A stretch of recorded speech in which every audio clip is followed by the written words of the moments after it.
Ya baiklah, untuk persingkat waktu ya. Terima kasih untuk kelompok 11 dan kelompok 12. Dan selanjutnya mari kita dengarkan arahan, masukan, serta hal-hal penting lainnya terkait perkuliahan kita. Pada Bapak dosen dipersilakan. Terima kasih Pak Cecep. Berikan waktunya, saya ucapkan apresiasi yang sangat tinggi kepada Bapak dan Ibu, khususnya kelompok 11 dan 12 yang bertugas pada hari ini. Cukup begitu memukau dan menarik semua. Ternyata kita ini terbuka, peduli terhadap lembaga pendidikan Islam yang kita cintai bersama. Baik Bapak dan Ibu, kedua materi ini memang berdampingan. Satu, kita bicarakan lembaga pendidikan Islam kita secara konsep dan real yang ada di lapangan. Yang kedua, memang muncullah sebuah problematika. Tentunya ini dua hal yang memang menggores kita untuk melihat dan menggores kita untuk ada solusi. Baik Bapak dan Ibu, saya kira saya tidak perlu menambahkan, sudah begitu banyak memberikan responsif yang baik, dan Bapak dan Ibu mencoba beberapa alternatif dan solusi-solusinya. Tapi saya masih punya greget gitu. Kelembagaan pendidikan Islam kita ini, ya tentunya dari berbagai pandangan itu juga perlu adanya penegasan yang secara real, karena memang dianggap masih ada persepsi yang menyatakan masih terdapatnya dikotomi. Tentu ini menjadi sebuah statement yang perlu kita kaji secara mendalam. Yang keduanya memang ya saya butuh sekali bahwa pendidikan Islam itu memang unik.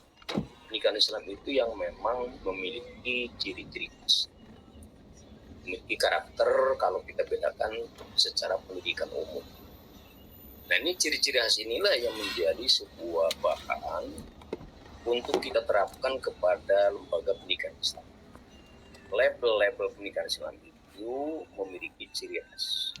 Khasnya itulah kita adalah mengembangkan konsep-konsep dan menerapkan nilai-nilai yang Islami, baik pada peserta didik, ya, pendidik, lingkungan pendidikan kita juga, termasuk juga strategi-strategi yang Islami, yang semuanya menuju, mengarah, menggiring kepada karakter-karakter keislaman untuk para anak didik kita.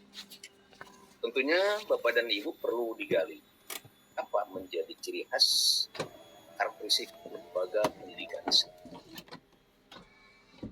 Yang keduanya memang ya perlu juga digubris kita bersama bahwa pendidikan, kalau formal saya kira Bapak dan Ibu sudah begitu banyak menggores.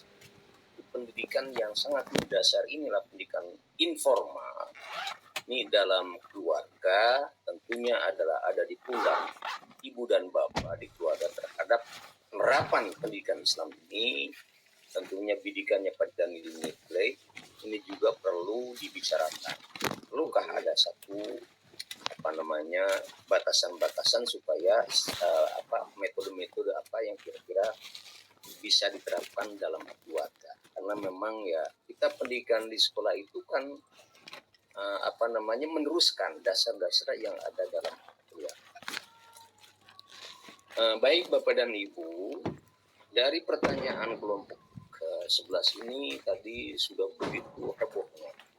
Sampai bagaimana fungsi lembaga-lembaga pendidikan non-formal. Mesti tadi sudah merujuk pada pusat. Bagaimana kita fungsikan bahwa masjid itu kita fungsikan juga sebagai pusat dalam kajian-kajian materi dalam pendidikan Islam. Saya sangat setuju sekali dan memang prihatin kalau memang fungsi masjid ini hanya sekedar untuk mengumandangkan adzan, dan adzan juga isinya adalah oleh orang tua. Nah, tentu ini menjadi sebuah muncul problematika fungsi masjid untuk bisa melandasi dasar pusat pendidikan Islam. Tadi oleh teman-teman sudah begitu diutarakan, Rasul itu kan awal dalam rangka dakwah beliau itu diawali dari masjid.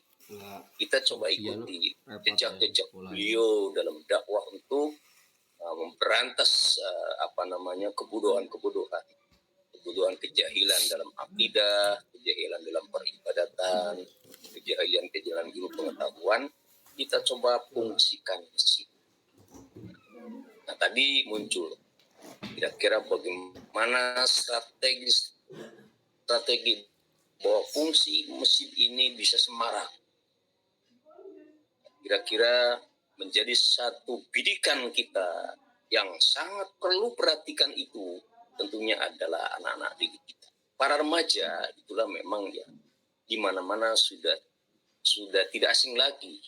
Memang ini remaja ini ada kekhususan barangkali dengan orang tua. Dakwah untuk remaja perlu adanya strategi metode yang memang bisa menyentuh kepada mereka.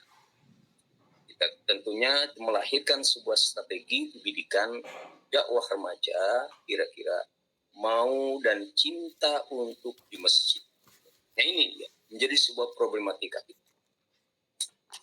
Baik Bapak dan Ibu, remaja ini memiliki ciri khas secara psikologi. Itu memang remaja itu waktu-waktu dalam yang selalu terjadi gejolak dan kurang, bahkan tidak stabil. Perkembangan psikologis dan biologisnya kadang-kadang itu cepat, psikologis lambat. Ini terjadi juga gejolak. Kira-kira keseimbangan antara biologis dan psikologis anak remaja ini bisa setara dan bisa kita ajak untuk bisa memahami secara sentuhan hati tadi tentang nilai-nilai keagamaan. Mungkin remaja ini biasanya secara psikologis itu mengidolakan seseorang. Kalau sudah mengidolakan artis itu luar biasa remaja itu. Di mana-mana mereka sebut gitu. Mengidolakan sepak bola itu, macan bolanya ini selalu terus dikumandangkan, disebut-sebut. Itu memang perlu idola. Kalau sepak bola orang tua juga memang idola gitu. Tapi ini jadi remaja itu punya ciri-ciri khas. Bagaimana kita coba mereka untuk direkrut, ya, kesenangannya, hobinya, kira-kira pendekatannya apa. Saya kira di masjid juga membicarakan tentang olahraga, itu juga kan kesehatan. Nabi kan sudah memberikan contoh untuk belajar memanah, itu sebuah olahraga. Boleh saja bahwa masjid itu membicarakan tentang organisasi kepemudaan, idola-idola mereka, kreasi-kreasi mereka. Nah, ini dicoba untuk direkrut, dibina. Nah, sekarang ada namanya remaja masjid. Nah, ini bagaimana corong supaya mereka itu bisa tergesek. Mereka itu bisa. Nah, tentunya tadi mungkin ini punya tenaga teknis yang khusus yang bisa mendekati mereka. Kreasi seni, nah sudah mulai mereka itu mengikuti. Yang lama-lama kelamaan dari bina itu kita transmisikan nilai-nilai keislamannya. Baik anak-anak, remaja-remaja, kita berkumpullah di masjid untuk membicarakan. Nah, ini memang sentuhan-sentuhan jiwa psikologis remaja. Kita tidak bisa dengan satu doktrinasi. Ini kalau pakai doktrinnya mungkin akan lebih menjauh dan bahkan mungkin akan berbalik kepada kita. Ada sebuah kontradiktif dengan mereka. Nah, ini dicoba untuk siapa yang bisa menyelami hati anak remaja dan bagaimana strategi materi apa yang bisa diungkap dengan remaja. Coba akan dibentuk sebuah organisasi tadi, remaja Mesir. Biar nanti coba mereka diberikan tugas apabila ada kegiatan-kegiatan keagamaan, kegiatan hari-hari besar Islam, kegiatan-kegiatan 17 Agustusan, itu kita coba mereka lah untuk bisa perankan. Nah, siapa bagian apa. Tapi tentu kendalinya adalah mereka berikan tugas dicoba.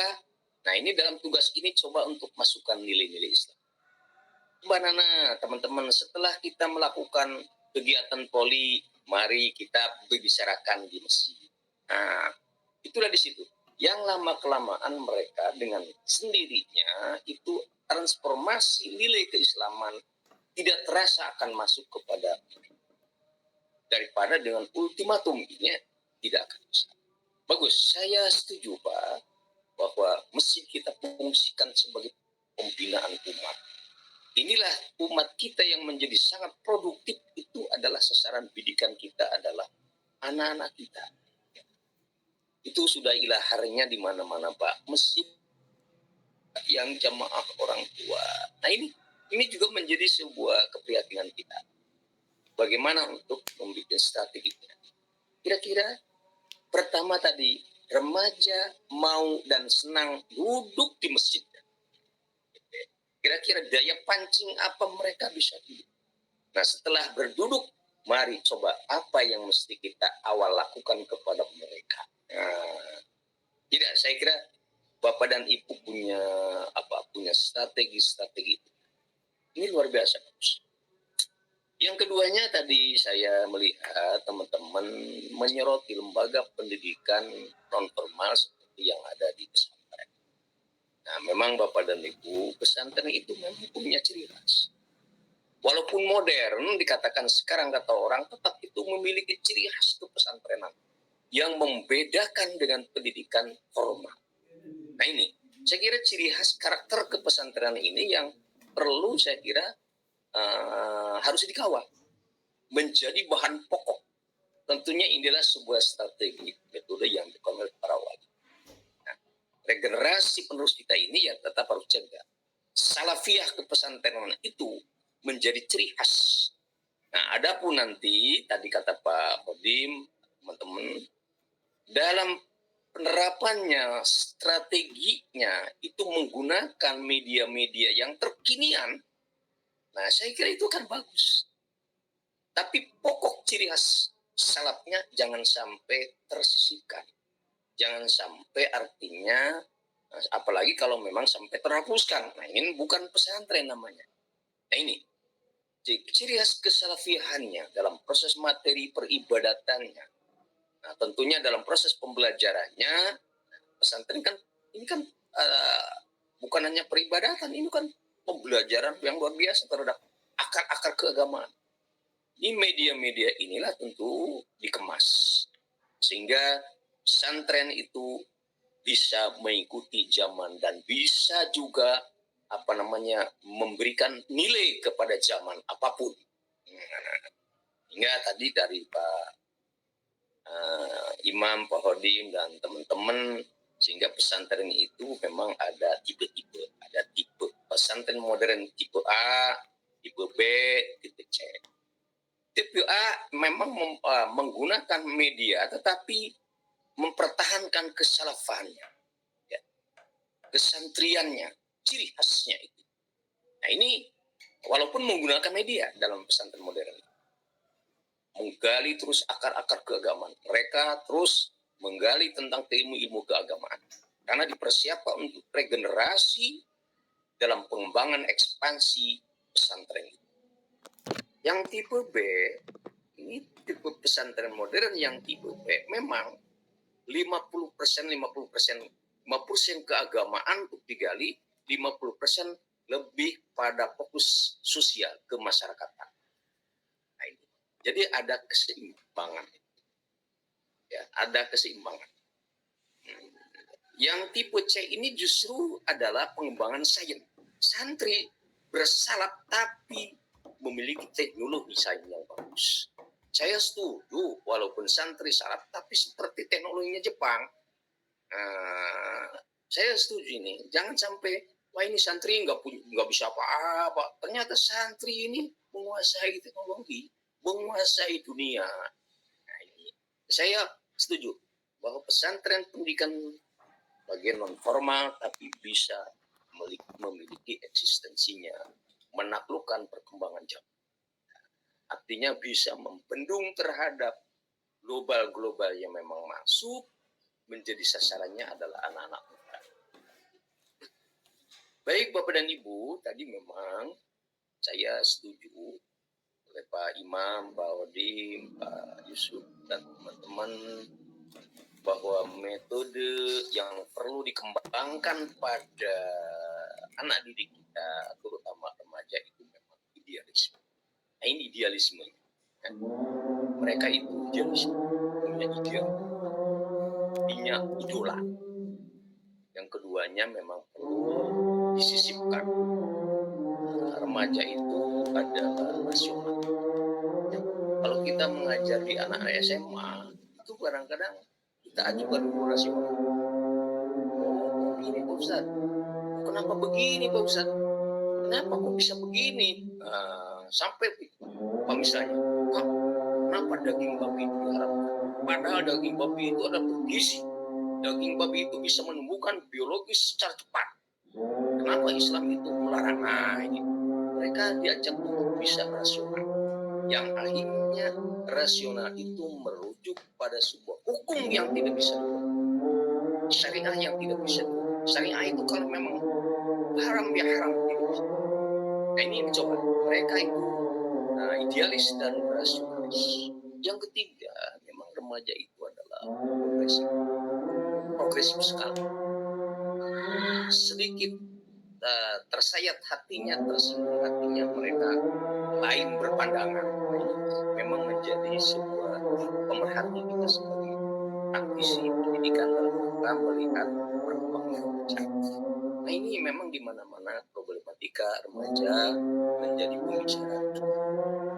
Nah, ini saya kira pengalaman Bapak dan Ibu kita bisa sharing. Yang selanjutnya memang kata Pak Yusuf, Pak Odi, Nani, Bu Eka dan sebagainya semuanya memandang bahwa anak didik kita ini tidak hanya sekedar jejali materi-materi, tapi perlu dikembangkan kritisnya, daya berpikirnya. Saya kira kita awali pembelajaran itu kata teori gitu ya, kata teori Banks ya. Itu orang Barat. Coba lihat saya sistem Bank dalam melambungkan, walaupun orang Barat, tapi ada segmen-segmen yang memang bisa kita ambil.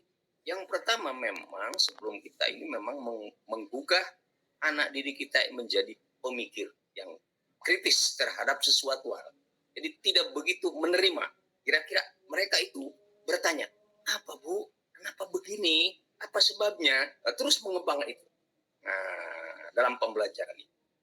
Tidak mesti kita memberikan satu pemahaman yang global. Biarkan mereka itu, lontarkan dulu masalah. Sehingga tadi ada namanya nanti pembelajaran secara problem solving, pembelajaran secara mandiri, ada beberapa model-model pembelajaran. Maka kata Banks itu sebuah pendidikan adalah development of reasoning power. Mencoba, mengembangkan, membangun reasoning powernya, kekuatan berpikir anak. Sampai di mana anak untuk berpikir. Coba berikan umpan tadi. Kata Ibu Nanita, siapa tadi? Ibu Romlah. Ini coba lontarkan permasalahan kepada anak. Atau ibu bapak cerita, tadi di pasar itu ada begini nih. Kejadian begini. Apa yang bisa menjadi begitu? Itu lontar masalah. Itu saya kira untuk bisa mencari, membangun daya kritis. Development of reasoning forward. Bangun, kembangkan, ajak bicara anak. Bangun forward racingnya. Berpikirnya, kekuatan berpikir anak. Nah, untuk apa? Untuk tadi mengkritisi. Mengkritisi. Development of reasoning power and critical judgment. Critical. Untuk tadi tidak puas untuk menanyakan apa yang disampaikan oleh Bapak dan Ibu. Perlu dipertanyakan. Kritik. Judgment. Harapan kita dalam pembelajaran pendidikan Islam itu adalah judgment. Bersikap jujur dan benar. Tentunya adalah akhlak. Buat apa reasoning power-nya kalau tidak mengkritisi judgment, critical judgment-nya. Ya ini banyak beberapa oknum kita, teman-teman kita yang memang terjerat ya, terhadap penyimpangan-penyimpangan. Itu karena memang judgment-nya tidak dipakai. Reasoning power-nya luar biasa, tapi tadi kena virus. Di perjalanan reasoning power itu bisa terhimpit, kemudian keluar dari rel, sehingga terjadilah penyimpangan. Pinter, cerdas, tapi kenapa dibalik itu adalah melakukan perbuatan melawan hukum. Nah, ini saya kira proses pendidikan Islam itu mencerdaskan anak dan memang mencerdaskan dalam kehidupan. Bisa memilih dan memilah mana yang baik, mana yang buruk, mana yang harus dikerjakan kata Pak Ustadz, mana yang harus kita jauhi, dan mana yang harus kita lakukan. Nah, tentunya kita mengawal. Saya kira Bapak dan Ibu sepakat dan Ibu sepakat. Satu kewajiban kita untuk menggugah kritis anak berpikir kenyataan kehidupan. Kenapa begini hidup itu? Harus begini nak hidup itu. Nah, saya kira kemarin juga diperbincangkan lebar-lebar serta didik, pendidik, dan strategi metode pendidikan. Baik Bapak dan Ibu, saya juga ya merasa prihatin teman-teman kita, ya, bagaimana satu posisi kita sebagai guru, sebagai pendidik. Di sisi lain juga memang punya kewajiban, baik secara kewajiban pribadi maupun kewajiban yang menyangkut dengan masyarakat. Nah, ada juga yang memang merangkap-rangkap jabatan dalam mengemban amanah. Nah, ini guru dan kehidupan keluarga pun sama-sama. Guru kewajiban utama, kewajiban dalam keluarga pun ya utama juga. Nah, ini dua-dua utama ini bagaimana mencerdasi bisa kita lakukan.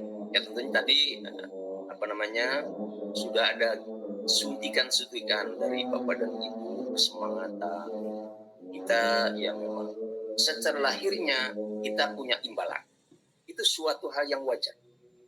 Kita menyampaikan ilmu pengetahuan kepada anak itu adalah meninggalkan keluarga, meninggalkan beberapa aspek lainnya, itu wajar. Nah, ini menyangkut kepada kesejahteraan guru. Jadi guru memang wajib, menurut saya kesejahteraannya harus diperhitungkan. Kenapa? Karena memang waktu dan kesempatannya adalah dipakai untuk mendidik anak. Tadi keduanya memang kita itikadkanlah. Itikadkan bahwa kita ini adalah bukan hanya sekedar guru, tapi punya amanah. Punya amanah bahwa kita ini adalah sebagai warisan Nabi dalam berdakwah. Ya kita itu untuk berdakwah. Ya, untuk apa? Nanti mungkin pahalanya kata Pak Koding tadi ya, punya catatan tersendiri. Sinilah. Hanya ini tidak dibiarkan begitu. Ya. Menurut saya ini pemangku kebijakan birokrat ya mesti harus melirik sejauh mana tugas guru, seberapa berat tugas guru itu.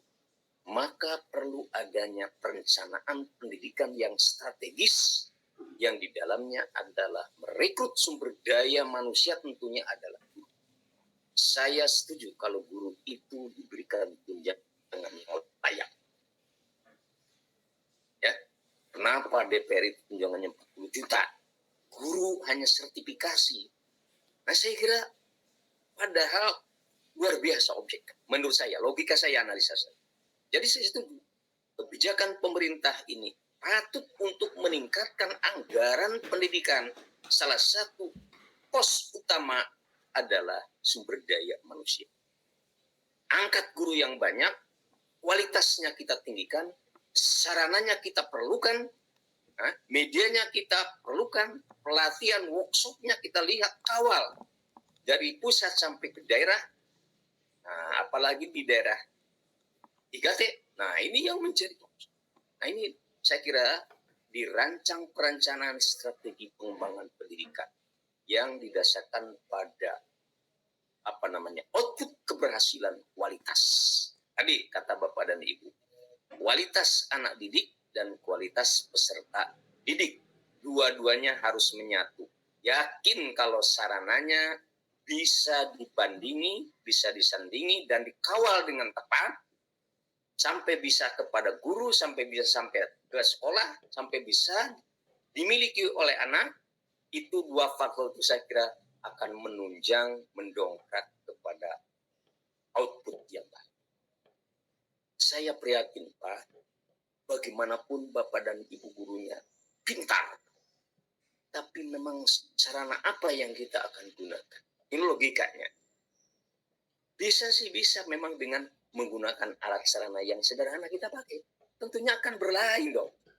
Ya, berlainan.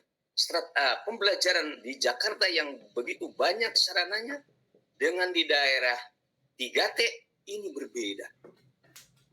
Kalau disamakan kualitasnya dalam ujian nasional, yakin itu tidak tepat.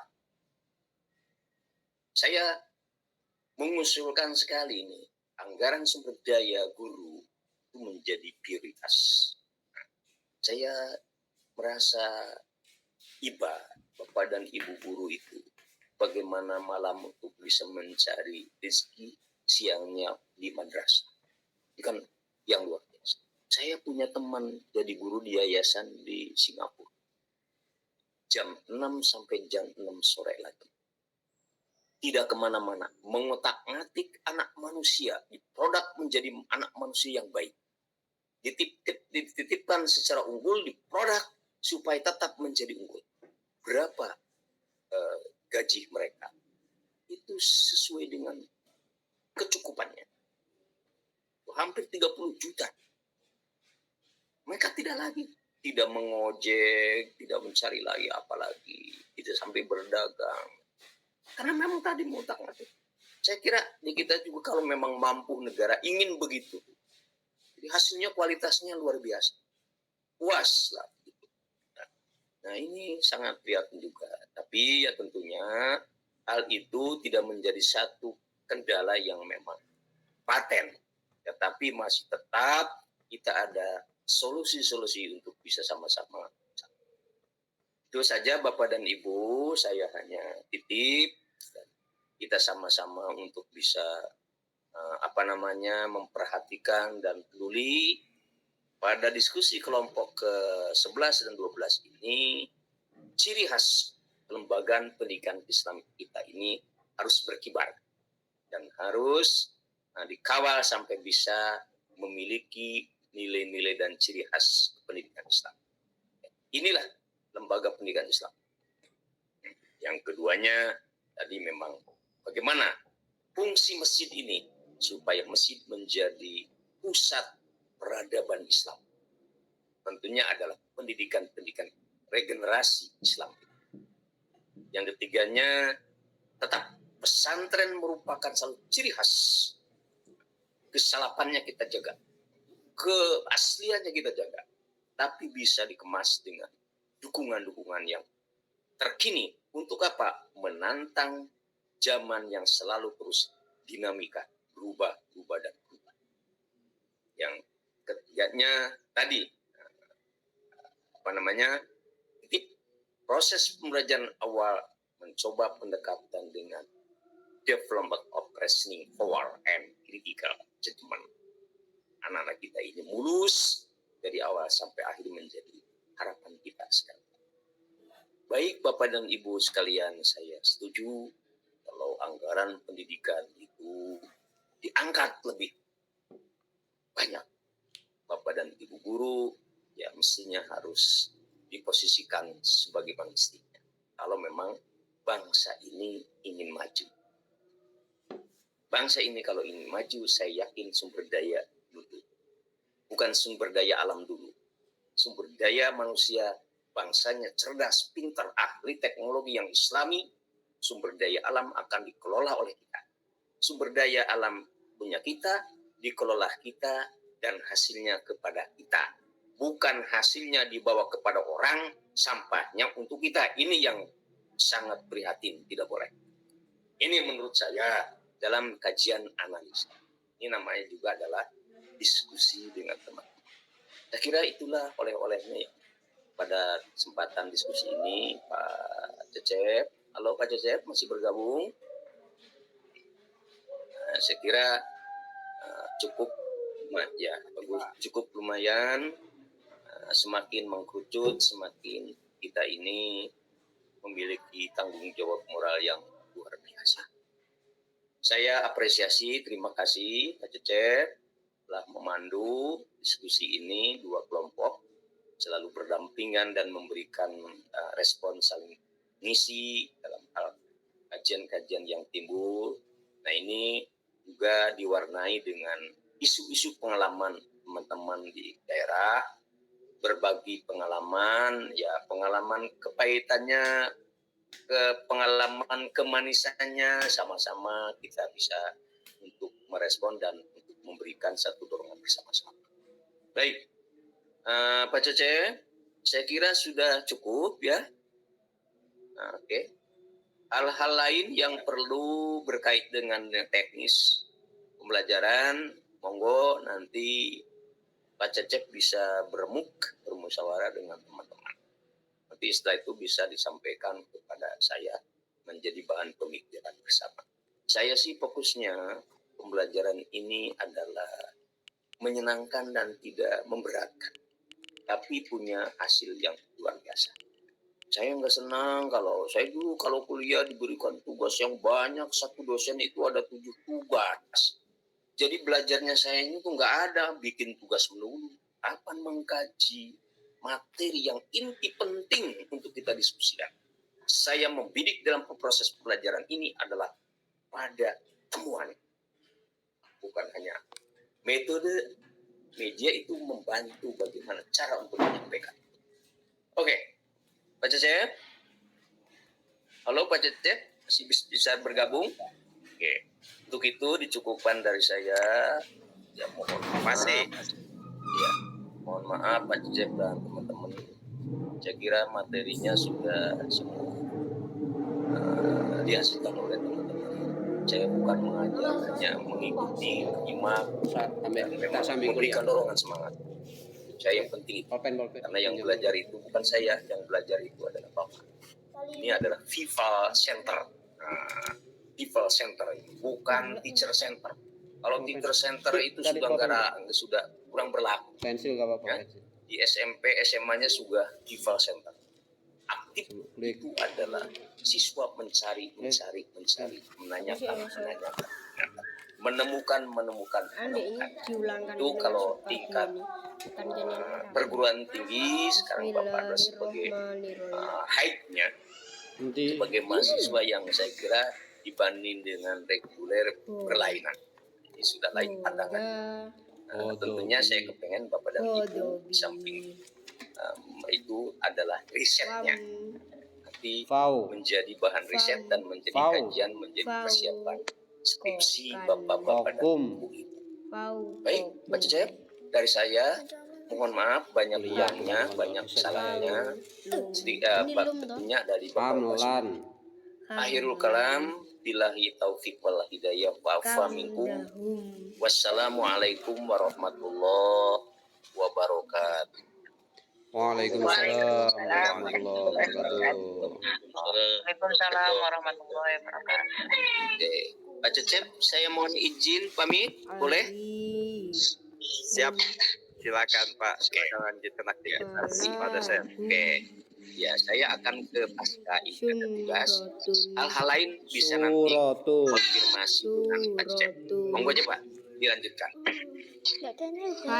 Kau. Baik Pak. Kaulakun Alhamdulillah asyatun ya kita pada siang hari ini Kalau mancing Cecep. Ustaz iri pada kelompok 11 Imriin. dan kelompok 12 Langi sih akeh sing salah. Cuk melangi ini. sangat luar biasa pada siang hari ini. enggak popot Dan untuk makalah IPI berarti tinggal 2 kelompok lagi ya. Insya Allah minggu depan kita tuntas dan nanti baru kita tanyakan ke dosen kapan UAS. Ya. Terima kasih kepada rekan-rekan semuanya dan apabila ada hal-hal yang ingin disampaikan mungkin nanti kita sampaikan di grup bukan atau hal yang lainnya berkenaan dengan Tidak. materi perkuliahan kita karena sekarang sudah akhir-akhir Ini Ada yang ngintip di belakangnya Pak Yusuf. Siswanya itu Pak. iya. Siswa TPK, Bu. Masya Allah.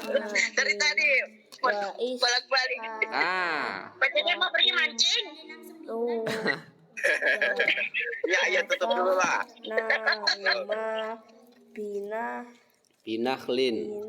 Baiklah terima kasih Bapak Ibu ya. wahum Saat mudah-mudahan kita selalu kompak dan jika ada permasalahan mohon untuk berembuk dan berkonfirmasi dengan rekan-rekan Nah, yang lainnya.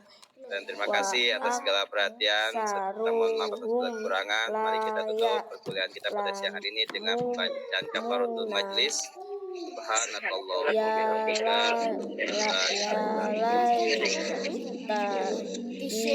Assalamualaikum.